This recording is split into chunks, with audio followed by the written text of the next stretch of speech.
My therapist says I need to stop calling it the incident. She says minimizing what I did is just another way of avoiding accountability. Fine. Let me be clear then. I destroyed my family through selfishness, lies, and an affair that cost me everything I claimed to value. And the worst part? I walked right into every trap my husband set for me. Too arrogant to see I was being played by someone I'd dismissed as predictable and boring. But I need to tell this story from the beginning.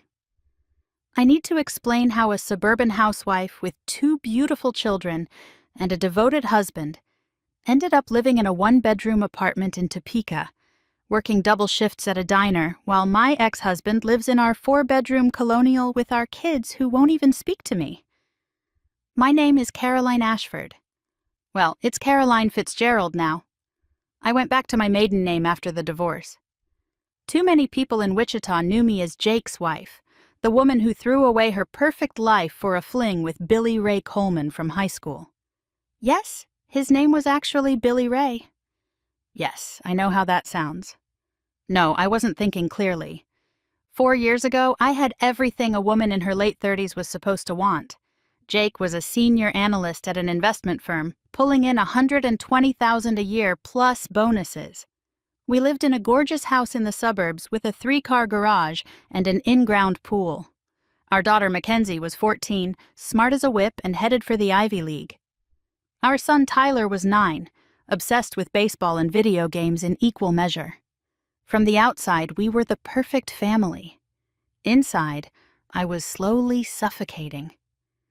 When had Jake become so predictable? Every day was the same routine. He'd wake up at 6, shower, eat the same breakfast, 2 eggs over easy, wheat toast, black coffee, kiss me on the cheek, and leave for work. He'd come home at 6:30, ask about my day without really listening to the answer, play with Tyler for 30 minutes, check Mackenzie's homework, then zone out in front of the TV until bed. Weekends were for yard work, kids' sports, and dinner with his parents or mine. Sex happened every Saturday night. Same position, same duration, same "thanks, honey" afterward, like I'd done him a favor. We hadn't been on a real date in 2 years. The last time I'd felt butterflies in my stomach was... I couldn't even remember. "You're so lucky," my friend Denise would say. "Jake's such a good provider. So stable." Stable. Like a table. Functional, reliable, and utterly forgettable. I started feeling restless around year 12 of our marriage. Little things at first. I'd catch myself staring at other couples in restaurants, wondering if they still felt passion. I'd watch romantic movies and cry, not because they were sad, but because I'd forgotten what it felt like to be desired. Really desired, not just maintained. Jake noticed my mood, of course. He responded by trying harder in all the wrong ways. He'd bring home flowers from the grocery store, carnations because they lasted longest. He'd offer to watch the kids so I could have a spa day, not understanding that being alone with my thoughts was the last thing I needed.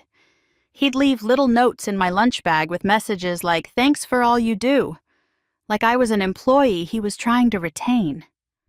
That's when Billy Ray appeared in my life again. Or rather, reappeared. I was scrolling through Facebook one boring Tuesday afternoon when his friend request popped up. Billy Ray Coleman. I hadn't thought about him in 20 years, not since high school when he was the bad boy every girl wanted and every parent feared. He'd been my first real boyfriend, the one who taught me that kisses could make your knees weak, and that love was supposed to feel dangerous. I accepted the request. What harm could it do? "Caroline Fitzgerald," his first message read. "Can't believe it's you. You look exactly the same as senior year." I laughed, knowing it wasn't true, but loving the lie anyway. We started chatting, just catching up at first. He was divorced, living in Salina, working in construction. Still had that same crooked smile in his profile picture. The one that used to make me skip chemistry class to meet him under the bleachers. "Your husband's a lucky man," he wrote after I'd told him about my life. "I'm the lucky one," I typed back, the lie feeling heavy on my fingers. "You sure about that? You don't sound happy," I stared at that message for a long time. How could he tell? Was I that transparent, even through text? "I'm fine," I wrote, then deleted it. "It's complicated," I typed instead. That's how it started. Just messages. Him telling me I deserved to feel special. Me complaining about feeling invisible in my own home. Him remembering things about me from high school that Jake had never bothered to learn in 15 years of marriage. Me feeling 17 again, reckless and desired. The messages got longer, more intimate. I found myself rushing to check Facebook whenever Jake wasn't around, which was often. He'd started working late more, some big project at the firm. I told myself I was glad for the space. More time to talk to Billy Ray without guilt. Except the guilt was there, gnawing at me. Every time Jake kissed me goodnight, every time the kids called me the best mom ever, every time I typed another message to Billy Ray about how unfulfilled I felt. "I wish I could see you," Billy Ray wrote one night, "just to talk in person. I miss your laugh." "That's not a good idea," I typed, even as my heart raced at the thought. "Why not? We're just old friends catching up. What's wrong with that?" Everything was wrong with it. The way I'd started dressing nicer even though I was just sitting at home. The way I'd bought new lingerie, even though Jake wouldn't notice. The way I deleted our conversations every night, like a guilty teenager. But I was so tired of doing the right thing. So tired of being the perfect wife and mother. So tired of feeling like I was slowly disappearing into the beige walls of my suburban prison. "Maybe just coffee," I wrote, "if you're ever in town." The thing about affairs is they require you to become a person you don't recognize. I'd never been a liar before, but suddenly I was crafting elaborate deceptions, book club meetings that didn't exist. Shopping trips where nothing was purchased. A sudden interest in hiking that required me to be gone for hours at a time. Jake barely noticed. He was distracted by work, trusting by nature, and honestly, I think he was relieved I seemed happier. I was happier. For the first time in years, I felt alive. Someone wanted me, not as a mother or a wife or a household manager, but as Caroline. The girl I'd been before I'd disappeared into suburban motherhood. Billy Ray and I met for coffee first, in a town 30 miles away where no one would recognize us. He looked older, of course, but still had that dangerous edge that had drawn me to him at 17. We talked for 3 hours, laughing about old times, carefully avoiding mention of why we were really there. "I should go," I said finally, not moving. "Should you?" he asked, reaching across the table to touch my hand. The contact sent electricity through my entire body. When was the last time Jake's touch had done anything but make me feel numb? "Yes," I said, pulling away. "This was nice, but it can't happen again." It happened again. And again. Coffee became lunch, became long drives where we'd park and talk for hours. Just talk, I told myself, even as the tension between us built to unbearable levels. Jake started trying harder at home, probably sensing something was off even if he couldn't name it. He'd bring home flowers, roses this time, not carnations. He'd offer to cook dinner, suggest date nights, try to engage me in conversation about my day. But it was too late.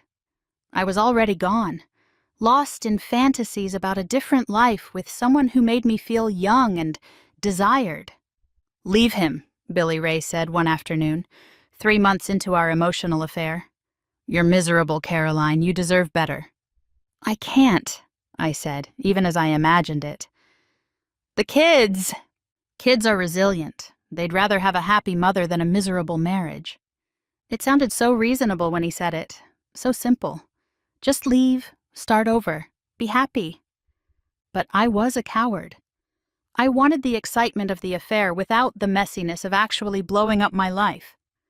I wanted to have my stable, comfortable life and my dangerous, exciting secret. I wanted everything. And that greed would cost me everything. The weekend that ended my life as I knew it started like any other. Jake was being especially attentive, working on some project around the house, leaving me little notes. It irritated me, if I'm honest. His trying so hard just highlighted how little I cared anymore.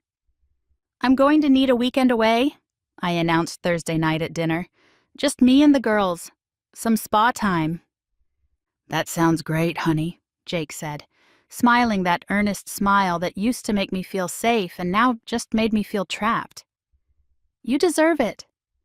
"When were you thinking?" "This weekend, actually. Denise found a great deal on a package in Kansas City." The lie rolled off my tongue so easily. There was no spa package. Denise knew nothing about it. But Billy Ray was coming to town, and we'd finally decided to take things to the next level, a hotel room. A weekend. The culmination of months of build-up. "This weekend?" Jake's smile faltered slightly. "I was hoping we could work on our relationship. You know things have been tense." "That's exactly why I need this," I said, reaching over to pat his hand dismissively. "Some time to relax and clear my head. We can work on us when I get back." He nodded, that trusting smile back in place. "Of course, whatever you need." I should have noticed how easily he agreed, should have caught the flash of something in his eyes. But I was too focused on my plans, too excited about my weekend of freedom, too arrogant to think that boring, predictable Jake could ever be anything other than what he appeared. Friday afternoon, I packed my weekend bag with clothes Jake had never seen. Lingerie he'd never appreciate. The perfume that Billy Ray said reminded him of senior year. "Have fun," Jake said, kissing me goodbye. "I love you." "Love you too," I replied automatically, already mentally in that hotel room. The drive to Kansas City felt like flying. Every mile between me and my suburban life made me feel lighter, younger, more myself, or who I thought was myself. Looking back, I realized I didn't know who I was anymore. I'd lost myself somewhere between school pickups and laundry loads, and instead of finding myself, I was just running toward a fantasy. Billy Ray was already at the hotel when I arrived, the Marriott downtown, room 412. I'd told him to check in first so there'd be no awkwardness at the front desk. My hands shook as I knocked on the door. "Hey, beautiful," he said when he opened it. And for a moment, I was 17 again. The room was nice, too nice. Champagne chilling in a bucket, rose petals on the bed. It should have been romantic, but something felt off, forced. Like we were playing roles in a movie we'd both seen too many times. "You okay?" Billy Ray asked, pulling me into his arms. "Just nervous," I admitted. "Don't be. We've waited long enough for this." We had drinks first. Small talk that felt strange after months of intimate messages. The elephant in the room, the bed with its rose petals, loomed between us. This was what I'd wanted, what I'd fantasized about, so why did I feel like I was watching myself from outside my body? We were on our second glass of champagne when the hotel room phone rang. "Ignore it," Billy Ray said, pulling me closer. But it rang again and again. "Maybe you should answer," I said, some instinct prickling at the back of my neck. Billy Ray sighed and picked up the phone. "Hello?" I watched his face change. Confusion to shock, to something that looked like fear. "Who is it?" I whispered. He held the phone out to me, his hand shaking slightly. "It's for you." "Hello?" I said, my voice barely above a whisper. "Can you send my wife down to the lobby, please?" Jake's voice, but not like I'd ever heard it. Cold, controlled, dangerous. "Jake, how did you—" "Lobby, 5 minutes, or I call your parents, Mackenzie, and forward some interesting screenshots to everyone in our contact list." The line went dead. "I have to go," I said, my legs barely holding me up. "Caroline, wait!" But I was already at the door. The elevator ride down was the longest of my life. Each floor felt like descending into hell. How did he know? What screenshots? How long had he known? Jake was sitting in a corner of the lobby, a manila folder on the table in front of him. He looked different. Same face, same clothes, but something in his posture, His expression was completely foreign to me. This wasn't the predictable, boring man I'd been married to for 15 years. This was someone else entirely. "Sit," he said, not looking at me. I sat. "Jake, I can explain—" "No." He cut me off with a single word. "You can't.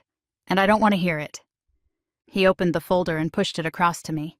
Screenshots, dozens of them, our Facebook messages. Every flirtatious word, every complaint about our marriage, every intimate detail I'd shared with Billy Ray about our life. "How?" was all I managed. "Tyler's iPad, you forgot to log out of Facebook." His voice was conversational, like he was explaining how to fix a leaky faucet. "I've been watching for 3 weeks, watching you lie, watching you plan, watching you betray not just me, but our children. It's not what it looks like." He laughed then, a sound I'd never heard from him before. Bitter, cruel. "It's exactly what it looks like. You were upstairs, in room 412, with Billy Ray Coleman. The high school boyfriend you told me was just some loser you dated as a kid. The one you've been having an emotional affair with for months. The one you were about to sleep with while I stayed home with our children." The screenshots stared up at me. My words, twisted and ugly in black and white, making fun of Jake's bedroom performance, calling him boring sharing secrets he'd told me in confidence, laughing about how clueless he was. "I was going to work on our marriage," Jake continued. "I knew something was wrong. I was trying to fix it. But you'd already checked out, hadn't you? Already decided I wasn't exciting enough, not dangerous enough, not Billy Ray Coleman enough." Tears streamed down my face. "Jake, please, it was a mistake. Nothing's happened." "Yet." He pulled out another document. "Separation agreement. You're moving out, this weekend. You'll have supervised visitation with the kids until we can work out a formal custody arrangement." "You can't do this," I whispered. The kids will be fine. Better off without a mother who lies and cheats and betrays their father." He pulled out a checkbook. "Here's half of our joint savings, $6,000. Should be enough to get you started somewhere else." "Jake, please, let's talk about this. We can go to counseling." "We'll go to counseling," he agreed. And for a moment I felt hope. For the kids' sake. To help them process why Mommy chose Billy Ray Coleman over their family. "But you and me, we're done." "If you do this, I'll fight you," I said desperately. "I'll get a lawyer. I'll take half of everything, the house, your 401k." "You could try," he said calmly. "But then I'd have to send these screenshots to your parents, your boss, your book club. Everyone would know exactly who Caroline Ashford really is. Is that what you want?" I stared at him, this stranger wearing my husband's face. Where was the pushover who apologized when I was in a bad mood? Who accepted my excuses without question? Who trusted me completely? "How long have you been planning this?" I asked. 3 weeks, since I found out. I've been documenting everything, every lie, every book club meeting, every time you kissed our children goodnight and then spent hours texting him." He stood up. "The locksmith is changing the locks as we speak. Your things will be in the garage. Take what you can carry tonight. Come back for the rest when the kids are at school."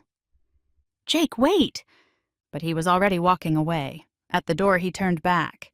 "Enjoy your spa weekend, Caroline. It cost you everything." And then he was gone, leaving me sobbing in a hotel lobby while upstairs, Billy Ray Coleman waited in a room I'd never return to. The next 6 months were a blur of humiliation and loss. Jake was true to his word about counseling. We went every week, but it was just him systematically documenting my betrayal while I cried and begged for another chance. He'd already positioned himself as the victim, the devoted husband who'd done everything to save his marriage while his selfish wife threw it all away. He was brilliant, really. Let me keep coming to the house to cook and clean, to maintain my relationship with the kids. But it was just to establish that I didn't live there anymore, that I'd voluntarily moved out every dinner I cooked, every load of laundry I did, was just more evidence that I'd abandoned my family. The kids were confused at first. "Why is Mommy staying at Aunt Denise's?" Tyler would ask. "Mommy and Daddy need some space," I'd say, maintaining the lie Jake had crafted. "But we both love you very much." Mackenzie was harder to fool. At 14, she sensed something deeper was wrong. She'd watch me with suspicious eyes, pull away when I tried to hug her, spend more time with Jake. "Dad seems really sad," she told me one day. "What did you do?" "Nothing, sweetie. Sometimes grown-ups just—" "Stop lying!" she screamed. "I know you did something. Dad's been crying." Jake crying. Another manipulation I realized too late. He'd been setting the stage, playing the heartbroken husband while painting me as the cold, unfeeling wife who'd walked away. The killing blow came 4 months into our separation. I arrived at the house to make dinner and found Mackenzie in the kitchen, tears streaming down her face, papers spread across the counter. My Facebook messages, the screenshots, everything. "How could you?" she whispered. "How could you say those things about Dad? How could you... with some stranger?" "Mackenzie, honey, you don't understand." "I understand perfectly." She looked at me with such disgust it took my breath away. "You're a liar and a cheater, and I hate you." She ran to her room, slamming the door. When I tried to follow, Jake appeared. "She found them by accident," he said. But something in his eyes told me it was no accident. Kids are so curious about their parents' computers. "You bastard," I breathed. "You left them for her to find." "Prove it," he said simply. "Or better yet, explain to the judge why our 14-year-old daughter doesn't want to live with her mother anymore." That was the beginning of the end. Mackenzie poisoned Tyler against me, sharing details no 9-year-old should know. Soon, neither of them wanted their weekend visits. Jake played the perfect father, never speaking ill of me directly, just leaving breadcrumbs for them to find. Articles about surviving infidelity, printed emails to his lawyer about custody arrangements, carefully curated evidence of my betrayal. By the time we got to court, I didn't stand a chance. Jake had documented everything: my voluntary abandonment of the marital home, my affair, the children's stated preference to live with him, my reduced income after losing my job. My boss had somehow heard about the scandal. Another coincidence, I'm sure. He got everything: the house, primary custody, child support that took half my waitressing tips.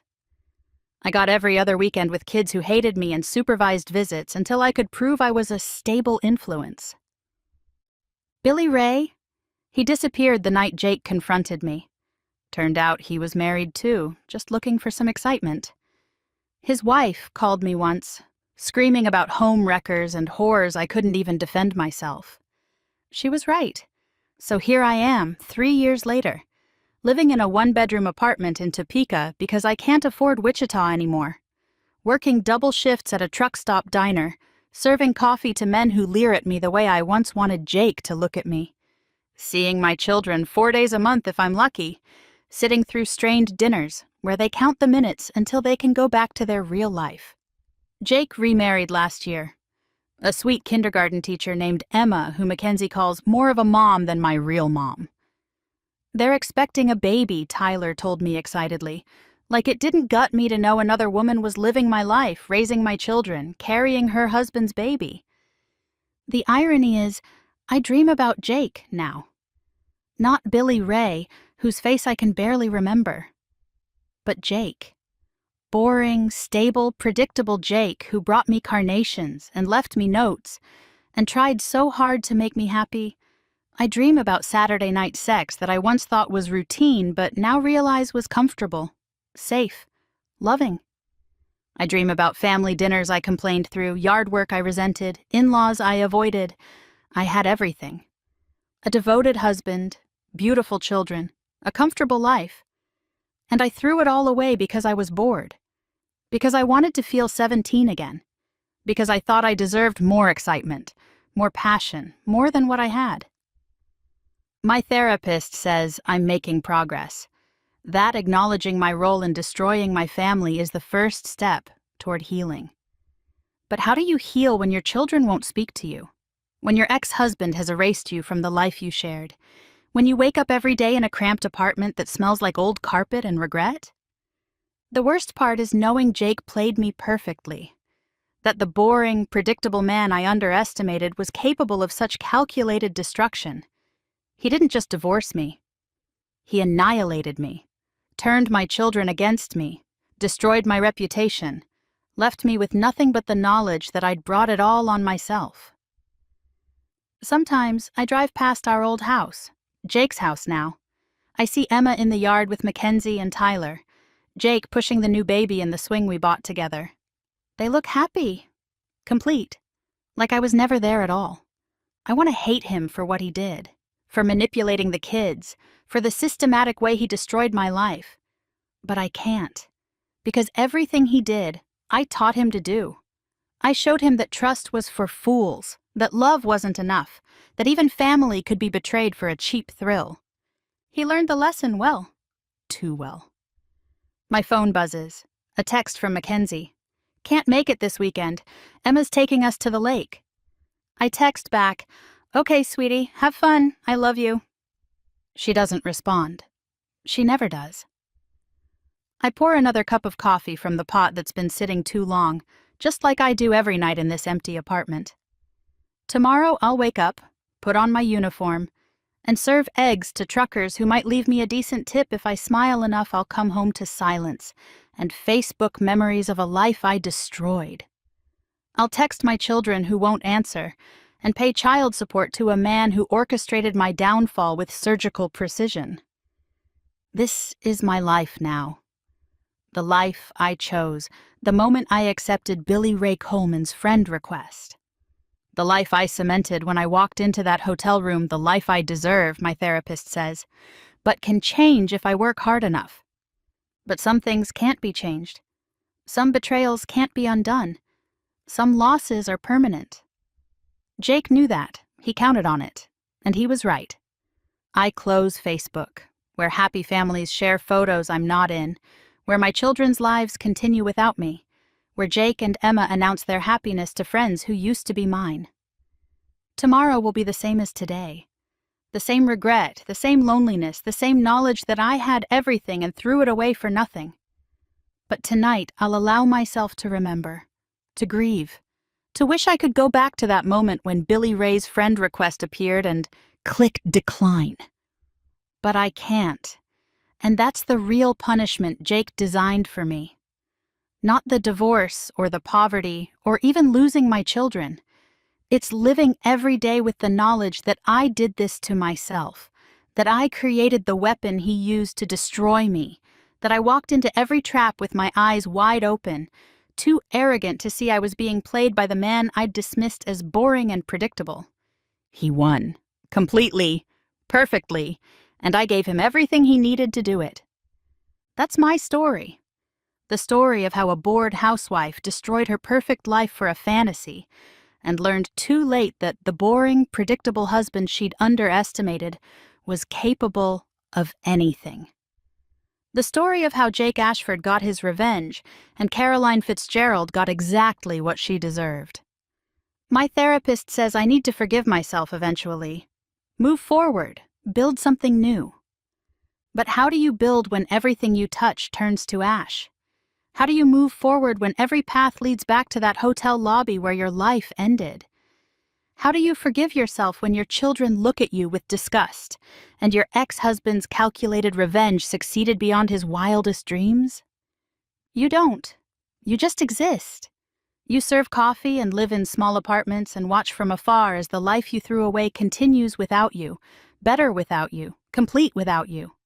And late at night, in the silence of your exile, you remember the weight of boring carnations, the safety of predictable Saturday sex, the comfort of a husband who loved you with steady, unsexy devotion. You remember and you regret and you realize that some mistakes can't be undone, some losses can't be recovered, some betrayals echo forever. Jake knew that too. He was counting on it. And like everything else in his perfectly executed plan, he was right.